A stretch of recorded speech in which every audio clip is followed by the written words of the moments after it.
Pure pattu নিয়ে চলে এলাম তোমাদের কাছে একটা ছোট্ট রিলে। সেই পাট্টুটা পুরো দেখাবো তোমাদের। পাট্টু শাড়িটা শুধু একবার দেখো, অসাধারণ দেখতে, পুরো তাসার কালারের সঙ্গে।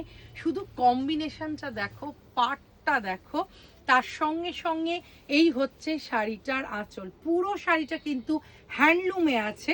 তার সঙ্গে সঙ্গে এই হচ্ছে শাড়িটার ব্লাউজ পিসটা। আর তার সঙ্গে সঙ্গে শাড়িটা আর একবার দেখাবো, তার সঙ্গে স্লিক বর্ডারে পুরো গোল্ডেনে আছে। তার সঙ্গে সঙ্গে আঁচলটার মধ্যে সিলভার আর হচ্ছে গোল্ডেনের কিন্তু কাজ আছে। তার সঙ্গে সঙ্গে শাড়িটা কিন্তু উইথ সিল্ক মার্ক। শাড়িটা উইথ সিল্ক মার্ক। আর শাড়িটার প্রাইস হচ্ছে 12,900। এই শাড়িটা পেতে গেলে তোমাদেরকে যোগাযোগ করতে হবে শ্রেয়াস্তি বুটিকে। শ্রেয়াস্তি বুটিকের হোয়াটসঅ্যাপ নাম্বার 8100211729। শাড়িটা অসাধারণ, শাড়িটা অপূর্ব, শাড়িটা জাস্ট ওয়াও দেখতে। আর এই শাড়িটা পেতে গেলে আরেকবার বলবো যোগাযোগ করতে হবে শ্রেয়াস্তি বুটিকে। শ্রেয়াস্তি বুটিকের হোয়াটসঅ্যাপ নাম্বার 8100211729।